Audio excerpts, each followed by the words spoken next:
Hello, everyone, and welcome to the live version of Intelligentlemen podcast. I'm your host, Milt Walker, and I really appreciate you joining us tonight for the kickoff. It's just going to be a real soft kickoff. It's nothing real major because I'm really just excited about continuing our conversation about mental health. We're turning this into a series. We're gonna have a special guest tonight, so we're really looking forward to that. And I really appreciate all the support from all the fans and everything about this and about this topic specifically, because I think it's something that plagues our communities and we don't really talk about it. And so it's definitely something that we have to address. And so, I'm really excited about that. And, you get to see my face as we talk about these things and as we go over this stuff, and really kind of dive into it. First off, I just want to kind of start with just saying, a lot of times people feel like you should put, others ahead of yourself when it comes to a lot of things. And us as adults and in our communities, we have a lot of responsibilities, a lot of things we have to do, a lot of things we're trying to do, and a lot of times we kind of put ourselves on the back burner, right?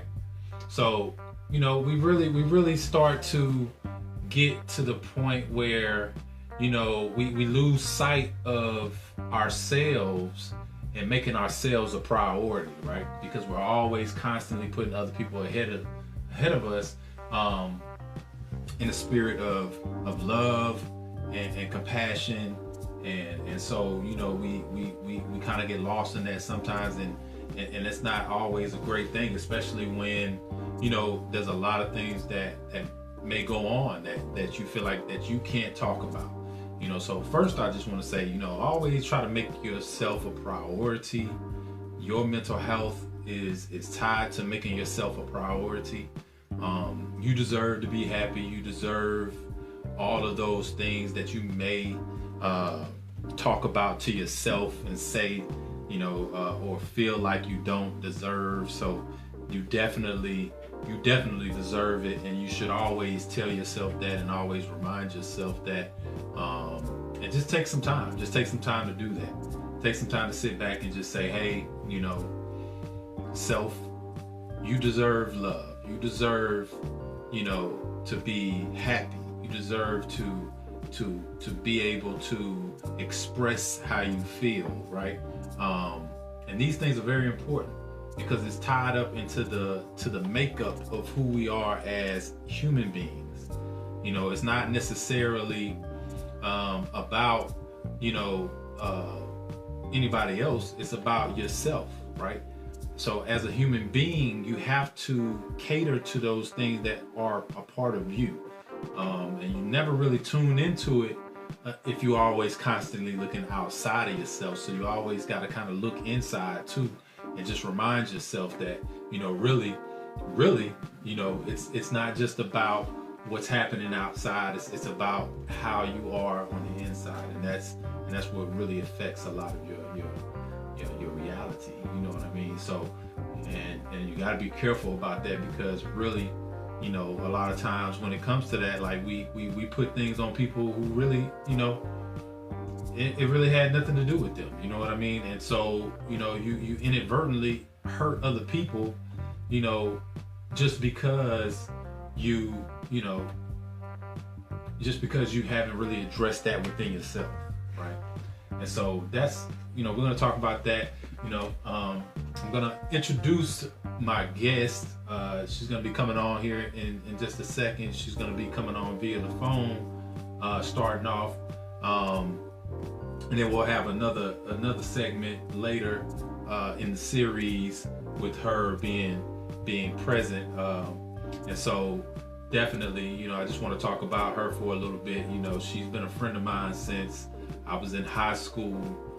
She's always been a real cool, laid back person, and she's always had a very positive spirit and a very should I say, a very open mind. And so, you know, we used to click way back in the day, just kicking it in chorus class. I used to be there because I used to rap, and I was really into music. I still am, but I was really into music, and I wanted to get into rap, hip hop, and so I saw chorus as a means of doing that, because I wanted to be able to learn notes, be able to control my voice, and so on and so forth, and songwrite and stuff like that. So that was my path, and she was on there. So she's always been she's a singer, she's a writer, she's a community activist, and she's a good friend of mine, and she's always been an inspiration. So I'm really happy to have her here. And so when she gets in here, everybody, I just want everybody to know that she's really good. The name of her book, No One Has Hurt Me More Than Me, is a very inspiring book, and it's something that I think is relevant even to this day, because I think still to this day, we hurt ourselves, but of course that book was set back when she was young, but it's definitely one of those things where the message rings true throughout time, right?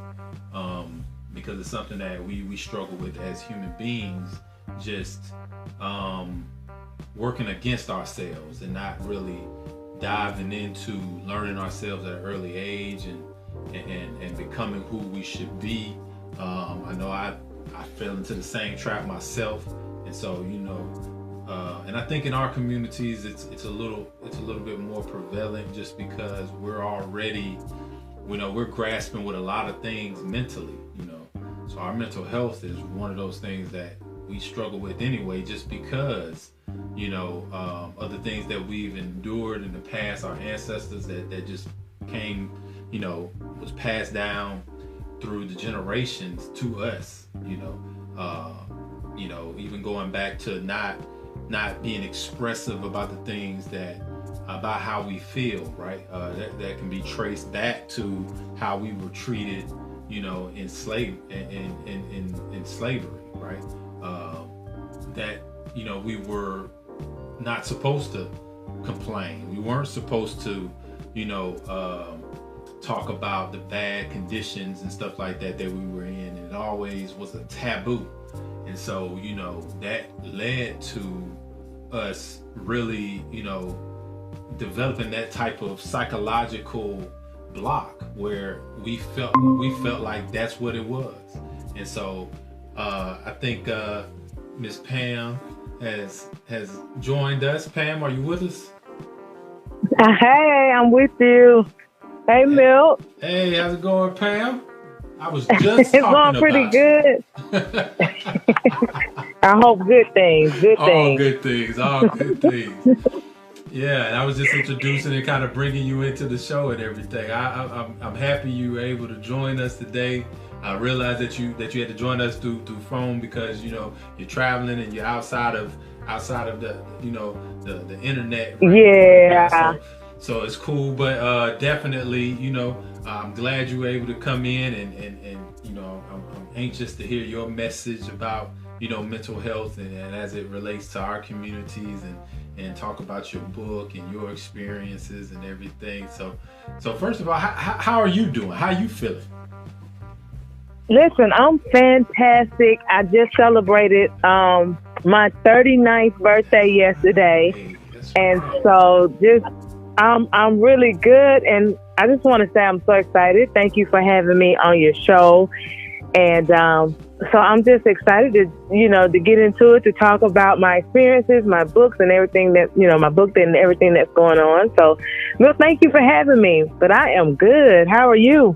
I'm doing pretty good. I'm, just staying busy and I got a lot of things kind of going on, but definitely, you know, taking time out for myself so that I can rejuvenate and relate to all the things that's happening in our community. You know how we are. You know, we just had some book signings that I was a part of and everything, and they were great. You know? Yeah. And I mean, just it's a lot going on, but you know, definitely taking it all one day at a time. You know, just taking it one day. Absolutely.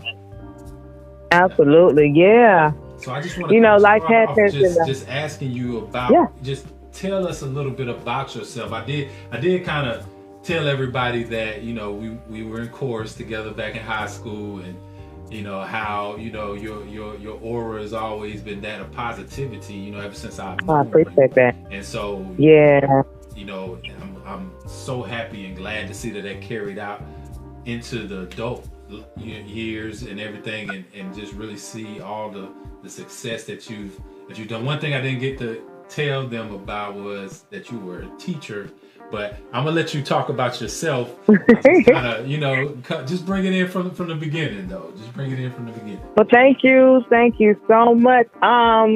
Well, Milt, you know, we go way back, like you said, since our high school days, and so you've always been a good friend to me. So I'm excited to be able to, you know, reconnect with you and to be doing this show with you, you know, and talking about some of the things that are so important to us and our community.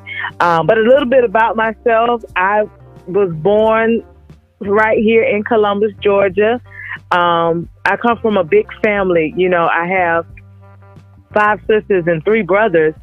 And I had an interesting life, you know, growing up. You know, I've always had a passion for writing. Like I've written in my journal since I was 6 years old.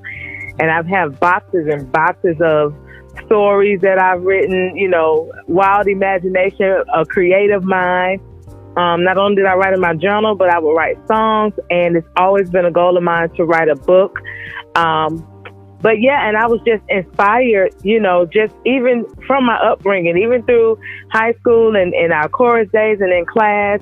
I was just so inspired even then, you know.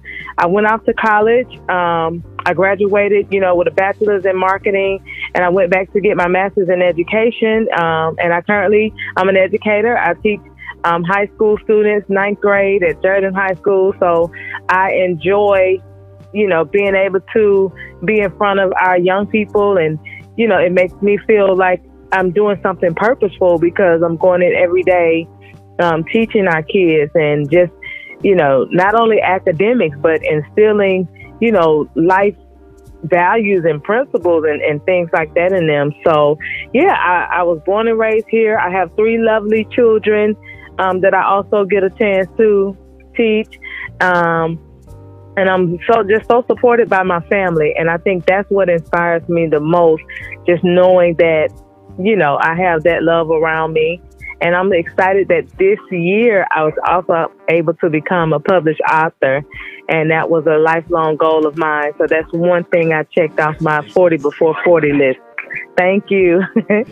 So yeah, I published my first book. Is called No One Has Wronged Me More Than Me.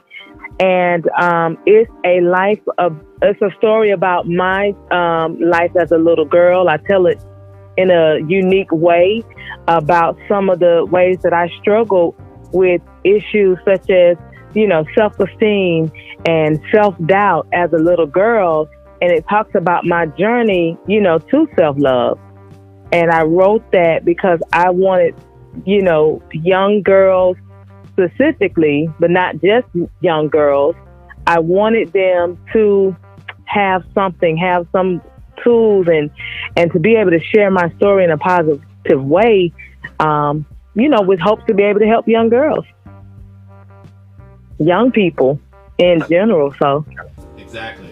But definitely, you know, being that example for our young and upcoming queens, you know, definitely is needed. And, you know, I applaud you for that. I congratulate you on your book and your success in that. And just, it's just wow, you know. We also, you know, you got a website, right, for your book. Yes, the website for my book is www.singtoinspireyou.com. Okay. Yeah, definitely. Everybody go and check that out because it's a really good book, and you can go there and purchase the book. So make sure you go and do that. So I just want to kind of talk a little bit about. So the topic is mental health, right? Mental health in our communities. Tell us a little bit about how, and this probably ties to your book, how growing up, like because I think me and you shared a conversation about, like in your past, like how your perception of mental health came about and the things that you kind of learned about that. I know I shared a little bit about it, about myself in my last podcast, but I want you to tell me from your perspective, what's your thoughts on that?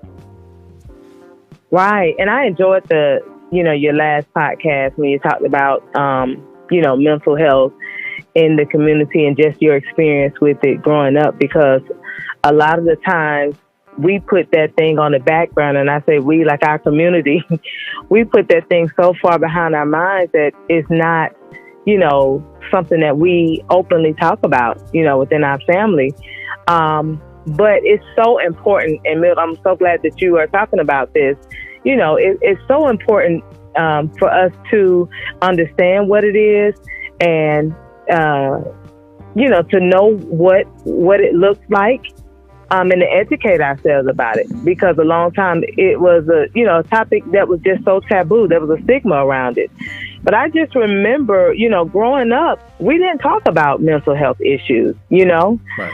And I often talk, to my elders and to my parents now. And I'm glad, like, our millennials are, coming into this knowledge of what mental health is and acknowledging and doing the things that they need to do so that we are healthy mentally. But I just remember growing up, we didn't talk about it as much. We didn't know what it was. It was one of those things that you brushed off, you know what I mean? Or right. Because you didn't understand it, you didn't know what to call it. I remember my first, and it wasn't until I got older, but I just remember just growing up with my parents. For example, you and I shared a story I shared about my dad. And my dad was very close to his mom. He was very close to his mom. And when his mom, my grandmother, passed away, it was like a totally different man. You know what I mean? Like, he wasn't his jovial self like he used to be. My dad used to be a jokester and have everybody laughing and things like that. But we noticed that there was just something different, about him. And back then we didn't know what it was. We didn't know how to cultivate it, to nurture it. And it wasn't until I got older and I realized, just the perhaps the mental anguish that he suffered from all of those years, and just the pain that he experienced, and he didn't know how to deal with it. And it affected him a lot mentally. We saw it, in the form of depression. And I know, just in hindsight, just looking back, there was a lot of those things that was going on growing up that we just didn't put a finger on. We couldn't put a finger on it. All right. Yeah. And I think that rings true to a lot of people. When you're growing up and you're seeing these things, you don't really put it together the same way, as when you get older and you kind of look back and you say, well, now it makes sense. I remember there was a lot of those moments for me, just thinking back, and just seeing how, all of the things that happened in my life, kind of affected me later, and how I interact with people. Mm-hmm. You know what I mean? And so, right. Just seeing it for myself, helps me to be able to understand it in other people and know that, hey, this is definitely something that we have to address, and we have to kind of take time to heal on, because if we don't, we'll carry it for the rest of our lives, or For the rest of our lives, yeah. worse, and it causes some type of health risk or health condition condition where it just kind of eats away at us. So it's definitely something that we want to address, and as a community, like you said, like that stigma around it of saying, hey, there is an issue, there is a problem, and not just always sweeping it up under the rug. And when you look over and see people going through things, knowing that, hey, it's okay. If you need some help, hey, I know some people, or whatever the case may be, however you can help them, right. In your particular, avenue, because, everybody's different, whether it's just, always offering kindness whenever you see them, that can be part of it, or whether it's, referring them to a professional, just like on my last podcast, some things go so far. Some things go so far as to take you to, you have to go to a professional to see it, right? To actually, break down what it is that you're going through. You know what I mean? Versus being, the opposite, where, it may be something that's just, you're going through for that day, right? So So definitely. But I want you to talk a little bit about too, how music plays a part for you in mental health. Like, how is that for you? Because as a musician, and as an artist, myself too, it's one of those things that it is very soothing to me. You know what I mean? And it's something that I use as an expressive outlet to be able to, to be able to express those feelings and not keep it in and keep it bottled up. So how does that work for you? Like, tell me how that works for you. Man, music was my solace. And I talked about that in my book, I think in the first chapter, and just how, music plays such a role in growing up. Because, we grew up in the projects. We grew up, struggling, just like a lot of families. So you can imagine there was a lot of days that, even as a child, the struggles and the stress of life that my parents had and the things that they went through, we felt that too. You can't hide that. So it was a lot of things that we knew what was going on. We felt that. And I wrote about just how powerful music was to me. Like, that was my outlet. And like you said, we're all different in terms of how we deal with certain things. And that's okay. For me, when I was growing up and, when the lights was getting cut off and, we were struggling financially and mom was upset and dad was upset, that was my go-to place. That was my hiding place. And, I had such a creative, imaginative mind that I would just go to a place when I would listen to music. And I always say, you have to find your outlet. Like, you have to give yourself a fighting chance and know, what works best for you. And I just remember whenever, and even to this day, music plays such an important, role in my life. It just takes me to a place. It was my solace. And I use that as an example, throughout the book, and how the musical lyrics, the sound, it would just take me to a place where, it would be my happy place. Right. And it's that way, now. It's that way now.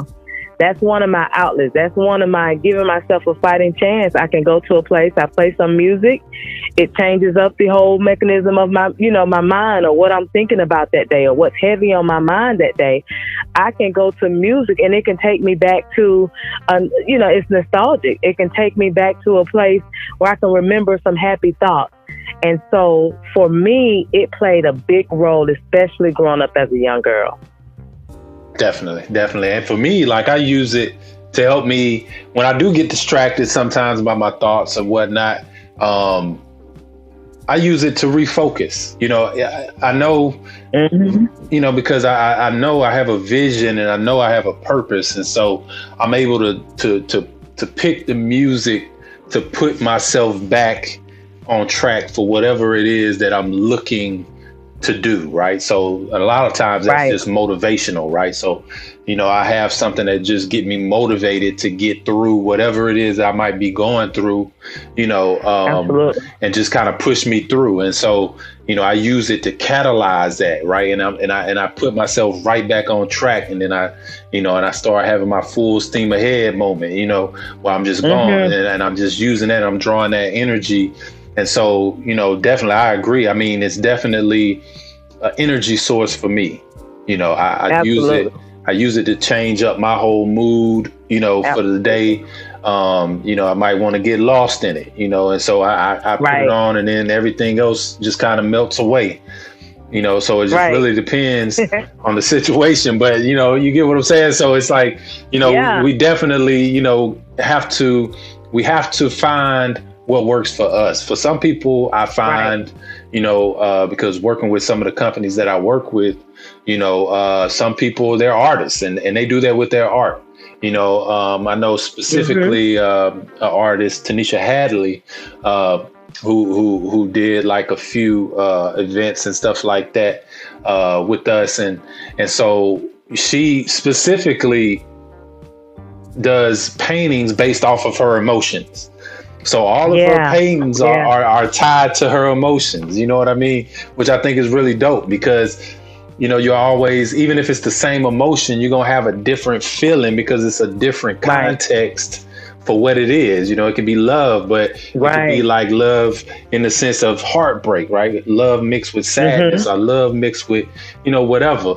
And so, with that, I find that is very, very interesting that some people can do that. I've also heard about people, and I don't know if this applies to you, Pam, but I've heard about people who see they hear in color. Like when they hear things, there's a color attached to it. You get what I'm saying? Like, and that's how they. I've heard of that. Yeah. Yeah. So like they'll paint, but they'll have music going, and whatever that color that comes into their mind, they'll put it on the canvas, which I think that's pretty dope too. I think that's called chromotherapy. I learned about that listening to Kanye West. Kanye West was a painter. Like he could draw. He was an artist in that aspect, and he would talk about even with his music, he sees colors. I'm like that too. Like when I'm creating sounds or when I'm even listening to a song, I can imagine that song in a particular color. And that evokes motion. Color therapy is a form of healing as well as music therapy.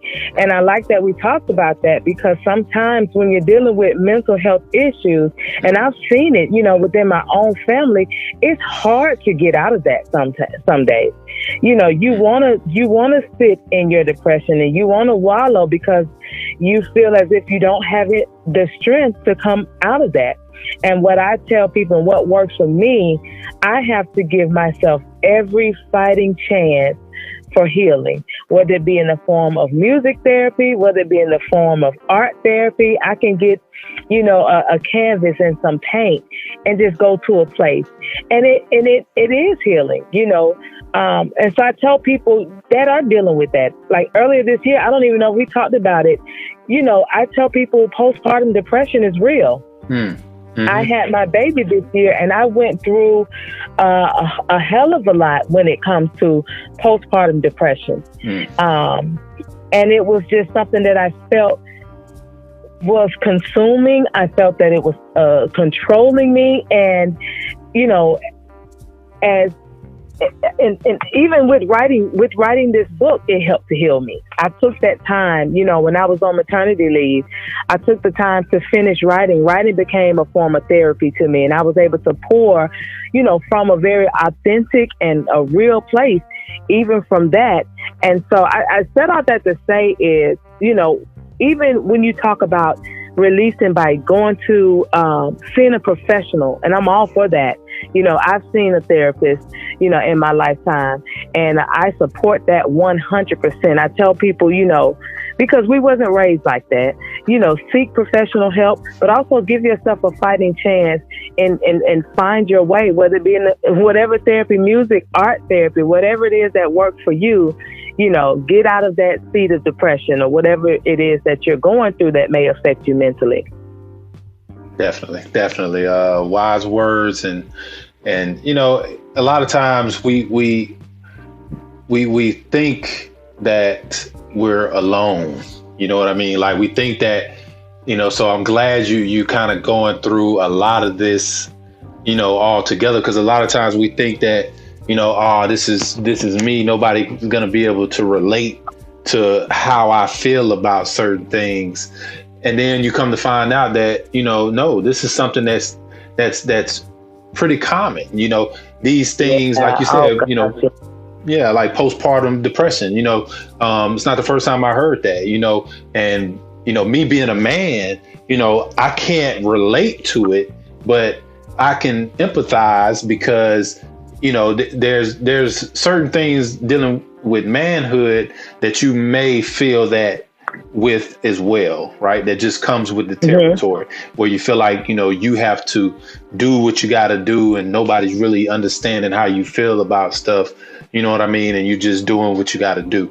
And so you always feel like, you just kind of internalize everything instead of expressing it. You know what I mean? And that's going back to that misconception that we should do that. Like as men, we should not show our emotions and stuff like that. But, definitely, that's definitely not the case. And I know me personally, I have to get better at, thinking first and not responding, in a way where I feel like that and letting that rule the way that I respond to people, because, I know most people see me as a very positive person and everything, but heavy is the head. You know what I mean? When you going through when you going through it, like it's almost like you got to be strong for everybody, but nobody's there for you. You know what I mean? And it's one of those things where it's like, man, like it gets heavy sometimes, and so you really got to kind of keep that in mind and just and just realize that it's okay. It's okay to have those feelings, but you definitely want to make sure that you're expressing it in the right way so that you can get to where you're trying to go, because ultimately that's what it's all about, which is healing in most cases. You want to heal from whatever it is that sparked that with you in the beginning, So I wanted to ask you, I know, go ahead. No, I just wanted to kind of piggyback on something you said was so important, that, one of the biggest misconceptions is when it comes to mental health issue, and the reason it's a stigma, no one wants to talk about it because people feel isolated. You feel isolated as if you're the only one, and it happens to everyone. Right. The best of us deal with certain things, where we need a mental health check. It's the best of us that goes through that. And I think, I have that too. When you talk about the strong woman, I call it the strong woman syndrome, where, I'm there for a lot of my peers and my siblings. I'm, my mom's oldest daughter. And so I have younger sisters. So I have that where naturally, I have that healing aura. But sometimes, my cup gets empty too. And we talk about that, like keeping our cup full and doing the things where we're able to pour out. I work in a field where I have to constantly pour out, or I have kids where, mama can't have a empty cup day because I have to continue to pour into our kids. But I'm glad that you said that, because it does happen to all of us. And I think the more we realize that, the more we become self-aware, the more we'll be able to break, that stigma surrounding mental health issues. There's so many big misconceptions, when it comes to mental health. People are like, that's taboo, or that's something serious, or I don't have a problem, I'm just, having a day. But it can be subtle. it can be something big, and mental health can be subtle as well. And I think that, understanding that you're not isolated, you're not alone, and becoming aware, self-awareness is powerful. I think that'll help break the stigma as well. Absolutely. And to cause more empathy, right? Because when we understand that we all go through this, then we can be more empathetic to each other and say, when somebody comes, hey, I just need a minute, just give me a second, give me a day or something, we'll come back to it. You can be more empathetic because, oh, hey, I understand, I've been through that. Yeah. I get it, so hey, take what you need, and of course, you always have to, it goes back to some of the base lessons that you learn about being, about integrity and being honest and stuff like that, and that's how you cultivate that. That's how you cultivate, that type of environment for everyone, right? When you have that empathy and that, hey, this person's going to understand, and they might not understand exactly how I feel, but they are going to understand that my feelings are valid. You know what I mean? And they're gonna recognize that at least. And from there, you kind of keep going from there, right? And that's powerful too, because that's one of the things that I've adopted, and that has really helped me, in my healing, is to honor my feelings. Like I have this mantra that I say: feel, deal, and then heal. And a lot of times we're stuck on we don't even know how to honor our feelings. We all go through a lot of things. We experience different emotions. Life is hard. Look at what everybody's been through just this year, 2020. Year, right? Yeah. And so sometimes when I'm feeling a certain kind of way, I honor that. Sometimes it's a simple, let me feel this, let me let it pass, let me deal with it. But I also honor, and that's what we talked about earlier, finding your way, finding your outlet, and healing from it. So there's some days, I'm not, my higher self, I'm not 100%, my cup is not full, but I honor that. And I have, people who are close to me that I can have that honest conversation and be like, hey, let me, whatever's going on today, let me, take some time to myself. So, to let whatever is going on, let it flow. We try to suppress it, we try to hide it, and that's not healthy for us. But you got to let it flow sometimes and get through it so that you can understand yourself better. Definitely. And that's one of the things I liked about being out west when I was living out in California.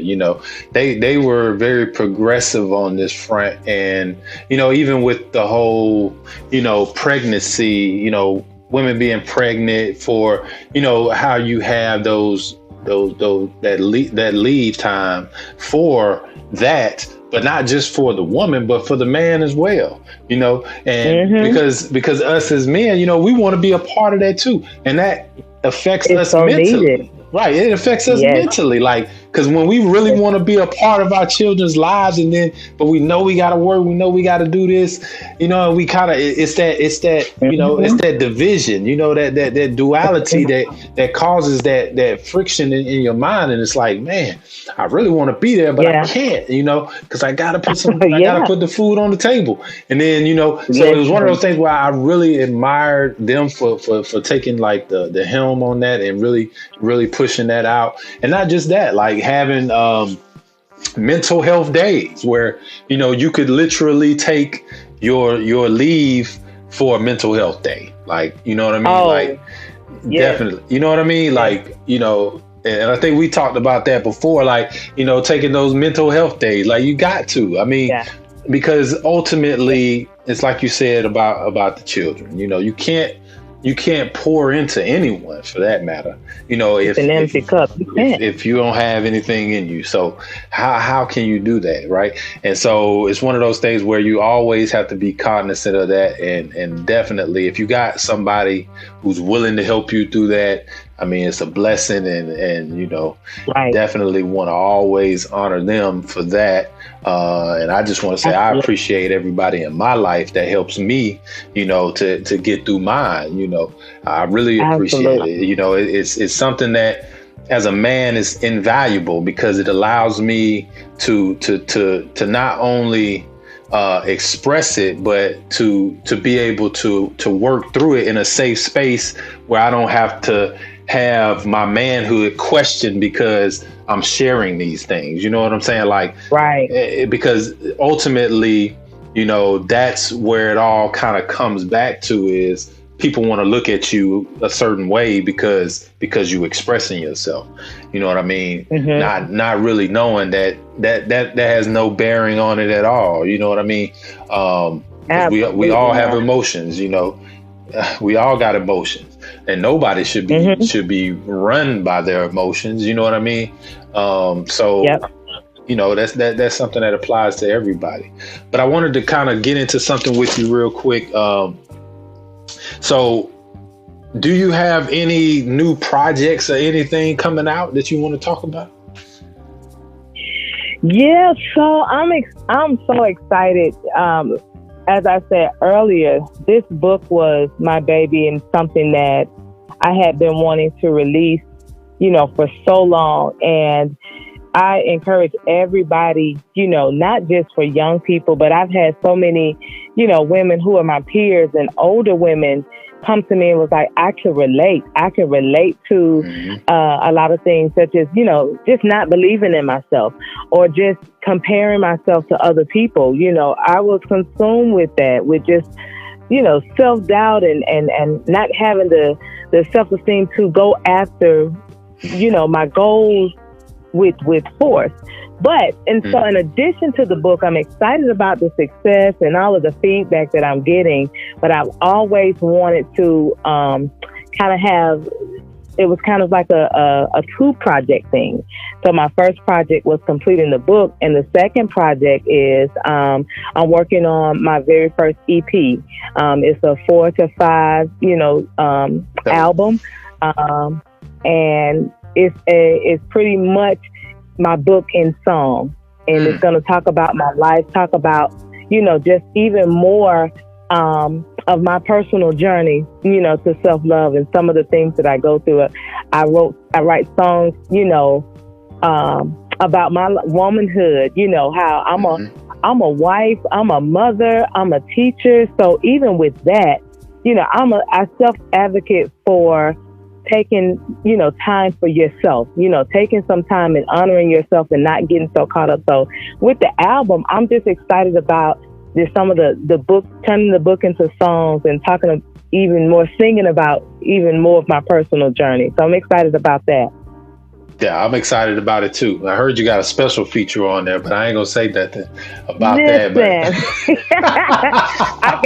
I got my homie from way back when. I just heard, you know, but you ain't heard that from me. If y'all heard, listen. Y'all heard of my friend Milt Walker. He's going to be featured on one of the songs. And when I tell you brother can flow and he got skills, and I'm just excited about just the lyrics and the knowledge that you're going to put behind it and enhance that song even more. So I'm excited, and I'm really looking to release this EP beginning of 2021. Yeah.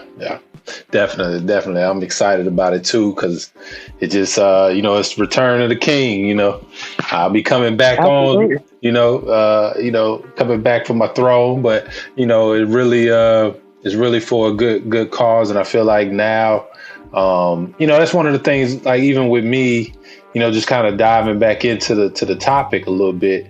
You know, I stopped doing it for a long time. Like, you know, because I wanted to focus on building my mind outside of music, right? I wanted to focus on, you know, and that's how I got into technology and things like that, because, you know, I felt like I needed to experience a lot more, you know, so that because what I found myself doing was, and this is why I'm saying that, I found myself speaking only about my environment. You understand what I mean? Like, so it had a very a very specific, it had a very specific tone to my music, and I knew that wasn't, I knew that's not what I wanted to do. So I said to myself, I need to build a life outside of the streets to where I can talk about things other than the streets. Like, cause I said to myself, I don't want to do that. And I remember, so funny, cause I remember the last verse that I wrote. Well, and I started, the last verse that I started, was taking myself away from talking about the streets. And, I never finished it, because at that point, that's when I knew, I said, you know what, I need to go out and I need to experience life outside of this so that I can express that through my music and not just what I've been going through. You know what I mean? Or the things that I've seen, or whatever the case. Yeah. So, I mean, that's something. So, just me being a young king, just thinking about these things, like I knew that my place was not there. You know what I'm saying? Like, I knew that I was totally devaluing myself. Much more, I was really just, my potential was not even tapped. And I'm just thinking to myself, like, what am I doing? Like, what am I doing? Right. I'm really like messing up. Like, what are you doing? Like, so, it was one of those things.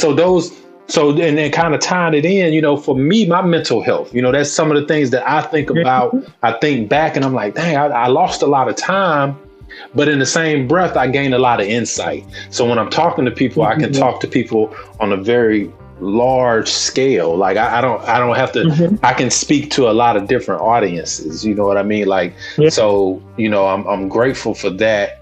But in the same breath, it's one of those things that you always kind of have in the back of your mind where it's like, man, if I would have did this earlier, you know what I mean? But, so again, just kind of tying into that mental health. So just being able to, have those people around me in that positive space to where I can relate to, and it can just resonate with me, that keeps me kind of grounded on that. You know what I mean? Absolutely. So, yeah, but Pam, I just want to say thank you for coming in and talking with me. I really appreciate it on the inception of the live Intelligentlemen podcast that we're having going on right now. And absolutely, I'm so excited about all your success and your LP that's coming out, and just really, just everything. I'm just so excited, and I'm really excited because don't you also have self-love cap coming up, right? Yes. So with the book, like I said, I work around teens. I'm always around young people. So on Saturdays, usually the fourth Saturday of every month, I host they're called Saturday Self-Love Camp.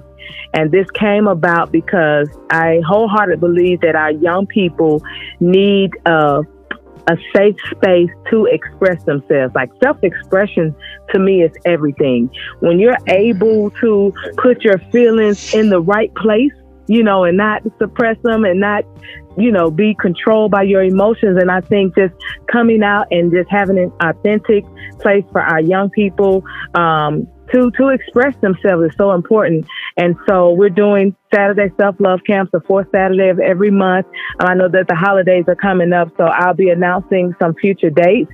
And so if anybody, know of any young girls, young teenagers, even young, our young men, our young kings out there, that could benefit, it's very real.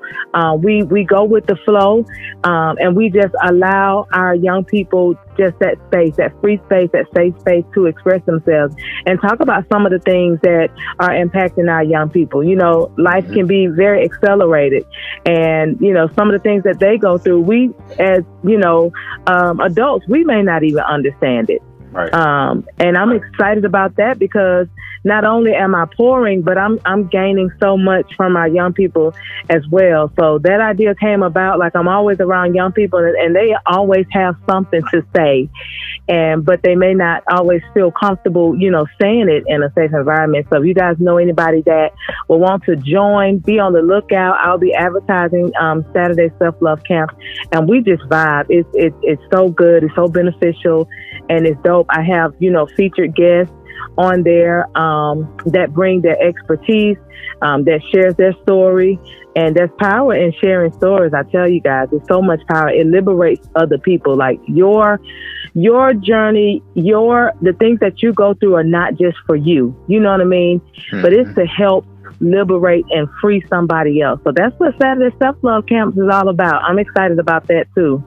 Yeah, me too. That's why I wanted to make sure you talked about that. And definitely go follow her on Facebook. You can find her in my friends list if you want, or you can find her under Pam Gunn, right? Pamela Gunn. Yes, on Facebook I'm Honey Renee Gunn. You guys can follow me on Facebook as Honey Renee Gunn. Like I said, I'm on Milk's friends list as well. My website again is www.singtoinspireyou.com, and if you follow me, you'll get more information about the Saturday Self-Love Camps as well. Okay. Well, again, thank you so much for coming on and talking with my audience and talking with me and sharing your story. And definitely make sure y'all go out there and check out that book. If you have young girls out there, it would definitely give some insight into all the things that, they may go through. So I truly, highly recommend you go and do that. And until the next time, we're going to close out this Intelligentleman podcast on positive vibes and say that we love you all and we hope the best for you. And we'll talk with you on the next one. I'll see you later. Thank you so much, Bill. I'll see you later. I appreciate you. Thank you. Thank you. All right. Y'all take care now. Bye-bye.